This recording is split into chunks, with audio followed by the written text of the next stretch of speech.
दोस्तों नमस्कार, स्वागत है आपका एक बार फिर से कार्यक्रम में। और आज हम एक बहुत ही महत्वपूर्ण जानकारी आपके लिए लेके आए हैं।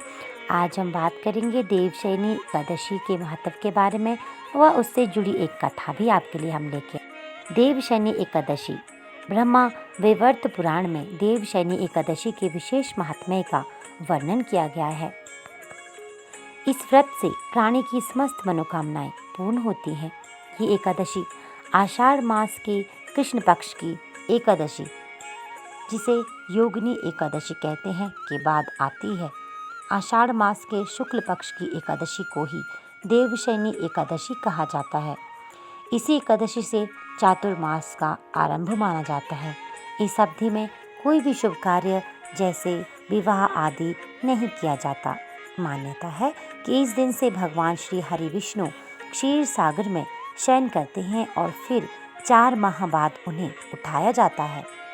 उस दिन को देव उत्थानी एकादशी कहा जाता है। इस बीच के अंतराल को ही चातुर्मास कहा गया है।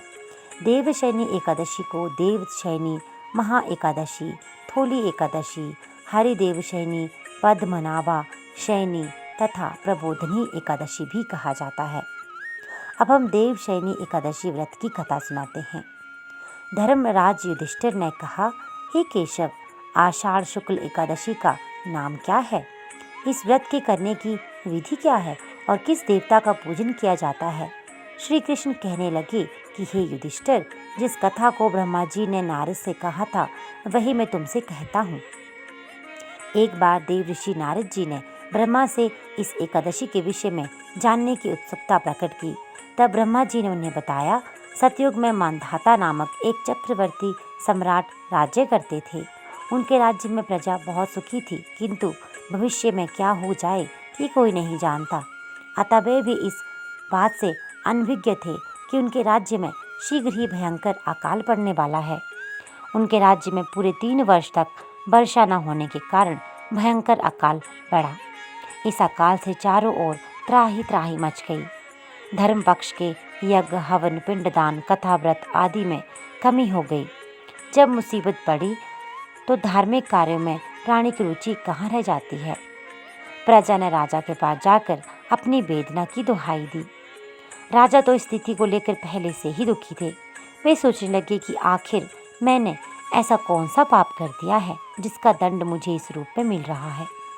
फिर इस कष्ट से मुक्ति पाने का कोई साधन करने के उद्देश्य से राजा सेना को लेकर जंगल की ओर चल दिए।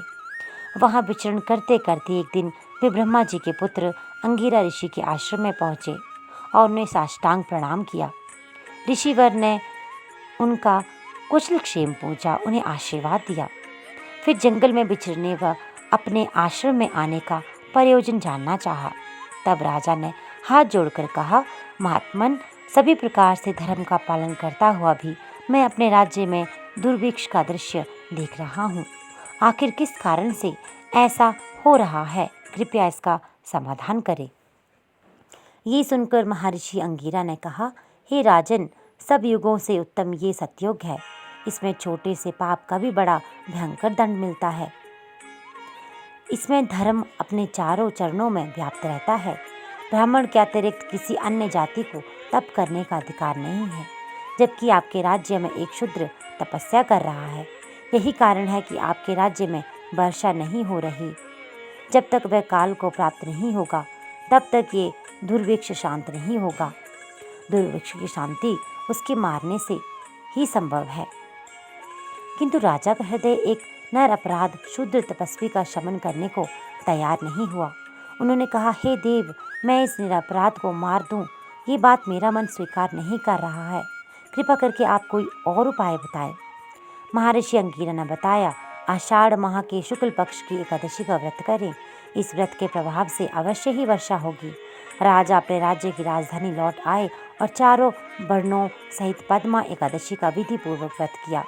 व्रत के प्रभाव से उनके राज्य में मूसलाधार वर्षा हुई और पूरा राज्य धन धान्य से परिपूर्ण हो गया। ब्रह्म वैवर्त पुराण में एक देवशयनी एकादशी के विशेष महात्म्य का वर्णन किया गया है। इस व्रत से प्राणी की समस्त मनोकामनाएं पूर्ण होती है। जय श्री हरि। तो दोस्तों ये थी एकादशी यानी देवशयनी एकादशी से जुड़ी कथा।